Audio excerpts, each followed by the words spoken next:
जो बहुमत के लिए जो आंकड़े चाहिए वो पर्याप्त है, उसके अलावा भी हमारे पास आंकड़े हैं। अगर साथ हैं, आपके ही विधायक आपके साथ हैं, तो फिर होटल में क्यों रख दिए गए तमाम विधायकों को? कि अगर हमने कैद कर लिया है तो इस देश में इस लोकतंत्र को शर्मसार करने वाली भी भारतीय जनता पार्टी है। गाड़ी विधायकों के आवास पर है, विधायक नहीं है, विधायक जी का फोन लग नहीं रहा है, सभी पनास होटल में एक जगह पे कैद हो गए हैं, बंद कर दिए गए हैं। तेजस्वी जी जा रहे हैं शाम को दावत पे। बिहार में 5 राज्यसभा सीटों को लेकर मतदान होनी है, लेकिन मतदान से पहले विधायकों को खरीदने की कोशिश की जा रही है। महागठबंधन के जो विधायक है वो अब सीधा होटल में चले गए हैं। राजद की ओर से उन लोगों को होटल में भेज दिया गया है ताकि अपने अपने विधायकों को बचा सके। और इस वक्त बिहार की राजनीति बेहद गर्म हो गई है, क्योंकि आंकड़ा पुराना है। वैसे में राजद भी मेहनत कर रही है, तो दूसरी तरफ एनडीए है जो जीत का दावा कर रही है। तो तमाम मुद्दों पर चर्चा होगी, और चर्चा करने के लिए इस वक्त हमारे साथ में खास मेहमान है आरजू खान जी हैं। पहले तो सर स्वागत है। बहुत बहुत शुक्रिया आपका। जीत रहे हैं एक सीट? एकदम श्योर है, हमें श्योर है कि हम जीत रहे हैं, और जो बहुमत के लिए जो आंकड़े चाहिए वो पर्याप्त है, उसके अलावा भी हमारे पास आंकड़े हैं। इस लोकतंत्र में जो लोकतंत्र को मजबूत करना चाहता है वो हमारे साथ है, जो नफरत के बाजार को खत्म करना चाहता है, जो इंसानियत की मिसाल पेश करना चाहता है, जो उपेक्षित महसूस करता है, वो हमारे साथ है। अगर साथ हैं, आपके ही विधायक आपके साथ हैं, तो फिर होटल में क्यों रख दिए गए तमाम विधायकों को? सवाल अजीब तरीके का है कि जब भारतीय जनता पार्टी के लोग अपने विधायकों का मोबाइल तक जब्त कर लेते हैं, उनकी कार की गाड़ियों की चाबियां छीन लेते हैं, तो ये सवाल नहीं उठता है। और अगर हम बात करना चाहते हैं अपने सारे विधायकों को एक साथ बिठा के आदान प्रदान करना चाहते हैं अपनी बातों को, तो ये सवाल होता है कि आपने कैद कर लिया। और अगर हमने मान लीजिए कि आपके बात को मान लिया कि अगर हमने कैद कर लिया है, तो इस देश में इस लोकतंत्र को शर्मसार करने वाली भी भारतीय जनता पार्टी है। क्योंकि जब से वो 2014 में जब से वो सत्ता पे बैठी है, काबिज हुई है, तब तक ये ऐसे जो दृश्य हैं, जो ऐसे वीडियो फुटेज आते हैं, वो आम हो चुके हैं। तो इस देश के लोकतंत्र को शर्मसार करने का काम भी भारतीय जनता पार्टी के साथ हुआ है। वो इसलिए हुआ है कि वो बिहार देश के, उसमें बिहार भी आता है, बिहार के 14 करोड़ आम आवाम की गाढ़ी कमाई खरीद फरोख्त करने में लगाती है, ऑपरेशन लोटस चलाने में लगाती है, इस देश के लोकतंत्र को कलंकित करने का काम करती है। आपके विधायक, आपके नेता जो हैं वो बिक जाते हैं, तब तो बीजेपी खरीद लेती है। क्यों नहीं एकजुट रह पाते हैं? क्या कारण है कि आपके जो उम्मीदवार होते हैं वो हमेशा बिक जाते हैं और हमेशा आप लोग होटल में रखते हैं? अगर आप मुझे शासन और सत्ता 6 महीने के लिए दे दीजिए, तो मैं भी दिखा दूंगा कि ये क्या करते हैं। सीबीआई इनके पास, ईडीज इनके पास, और उसका रेट आप देख लीजिए, कन्विक्शन रेट 500 लोगों के पास, विपक्ष के लोगों के पास केसेस हुए, सीबीआई ईडी के पास, लेकिन कोई भी उसमें दोषी नहीं करारा गया। सारे लोग 500 के 500 लोग बरी हो गए, बाइज्जत बरी हो गए। तो जब आप देश की स्वायत्त संस्थाओं के ऊपर, इस देश के लोकतांत्रिक संस्थाओं के ऊपर जब कब्जा करते हैं और गलत उसका दुरुपयोग करते हैं, तो इस तरीके की चीजें आम हो जाती है। आप लोगों को डराना चाहते हैं, लोगों को के अंदर हदस पैदा करना चाहते हैं, और उस डर के और उस भय के आड़ में आप सत्ता और सरकार बनाना चाहते हैं।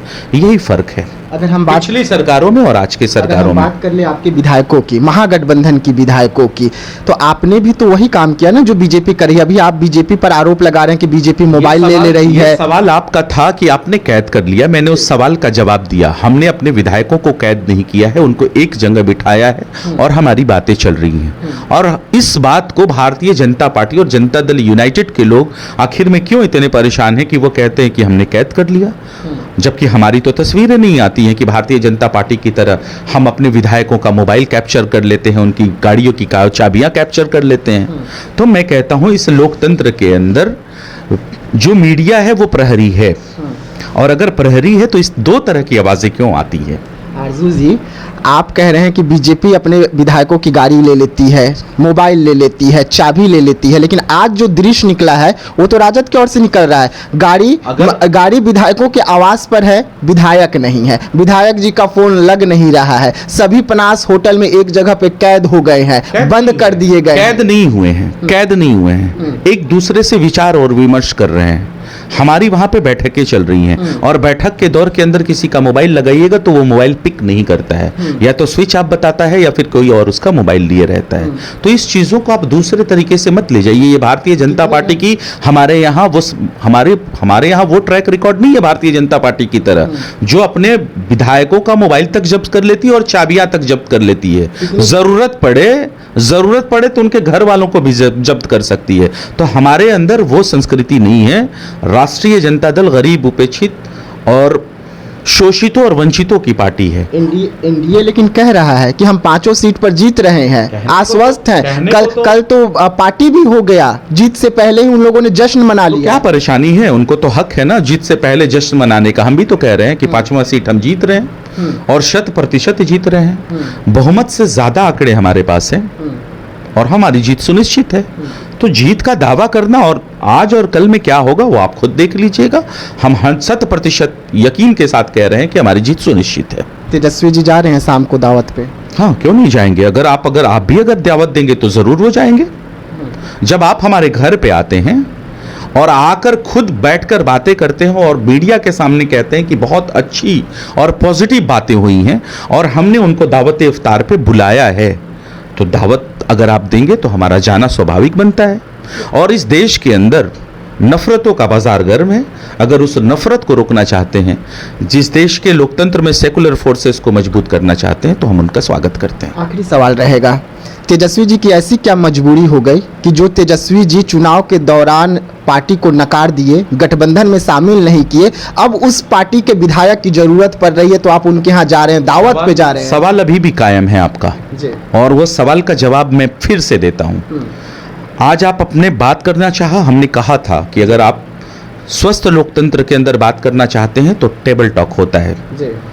आज आपने टेबल टॉक किया। 5 दिन पहले आप हमारे घर पे पहुंचे और उसका नतीजा ये निकला कि हम आपके पास पहुंच रहे हैं। लोग एक दूसरे से सेटिस्फाइड हैं, पूरी तरह से आशान्वित और गौरवान्वित हैं। आप अगर कल ऐसा करते तो कल भी हमारे साथ रहते, लेकिन कल आपने टेबल टॉक नहीं किया, उस तरीके से बातें नहीं की।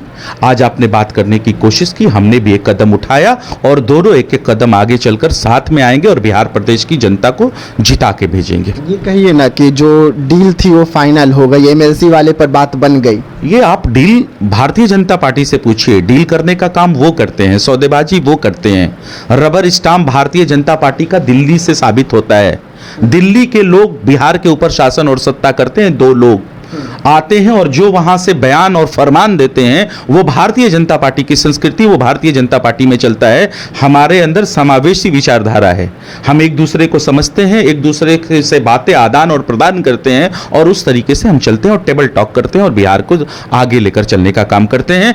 हमारी नीतियां, हमारी रणनीतियां दो गुजराती दिल्ली से बैठ के तय नहीं करते हैं। दर्द बहुत है, नीतीश जी जा रहे हैं इसलिए नहीं। दर्द जिस तरीके से जा रहे हैं उस बातों पे दर्द होगा, उस बातों पे दर्द होगा। उनकी आखिर में क्या मजबूरी है कि उनको रबर स्टाम्प बना दिया गया? जो खुद मैन्युफैक्चरर हो, जो राज्यसभा भेजता हो, उसको आज राज्यसभा जाने की क्या जरूरत है?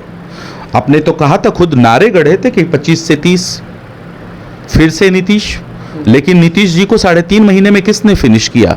बातें इस पे होनी चाहिए, बातें इस पे होनी चाहिए जो परिवारवाद की बात करते थे और आज निशांत को लाने वाले हैं। हम लोगों ने तो कल भी कहा कि निशांत को जरूरत है। कल ऑक्सीजन के ऊपर थी, जनता दल यूनाइटेड आज वेंटिलेटर पे है, लेकिन वेंटिलेटर से भी पेशेंट वापस आता है, यानी जनता दल यूनाइटेड वापस आ सकती है। लेकिन सवाल अभी भी जिंदा है और कायम है कि क्या वो जो 2 गुजराती है जो दिल्ली से बैठकर भविष्य बिहार का तय करते हैं, वो क्या निशांत को भी चलने देंगे? तो स्वागत क्यों नहीं कर रहे हैं? नीतीश जी आप लोगों के चाचा हैं, आप लोग चाचा कहते हैं, अगर उनके बेटे आ रहे हैं तो आपके भाई हुए, तो भाई का तो स्वागत करना चाहिए ना। हम एकदम स्वागत करते हैं, लेकिन जब आप अंक गणित का खेल देखिएगा ना, जिस तरीके से मैनिपुलेटेड तरीके से इस इलेक्शन को 2025 को जिताया गया, तो वो आंकड़े क्या आप बताते हैं?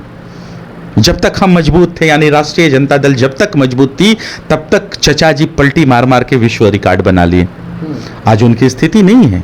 आज अगर राष्ट्रीय जनता दल कमजोर हो गई तो देख लीजिए नीतीश जी का हश्र क्या हुआ है। यही तो अंक गणित हम समझाना चाहते थे कि लोक हारा है, तंत्र जीता है।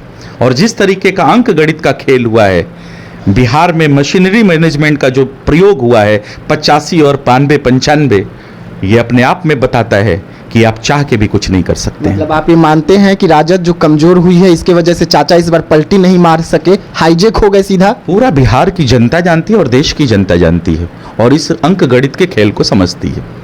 चलिए, तो आरजू खान जी थे, तमाम जानकारी दे रहे थे जिस तरीके से इस वक्त बिहार में राजनीति गर्म हुई है राज्यसभा को लेकर। राज्यसभा पर कल वोटिंग होनी है सीटों पर। अब देखने वाली बात होगी कि लगातार दोनों पार्टियां दावा कर रही है। एक तरफ महागठबंधन दावा कर रही है कि हम जीत रहे हैं, तो दूसरी तरफ एनडीए कह रही है कि हम 5 सीट पर जीत दर्ज कर रहे हैं। वैसे में कल क्या कुछ तस्वीर निकलेगी, पल पल की अपडेट आपको देशवा न्यूज पर मिलता रहेगा, तो बने रहिएगा देशवा न्यूज के साथ। दीजिएगा इजाजत, धन्यवाद।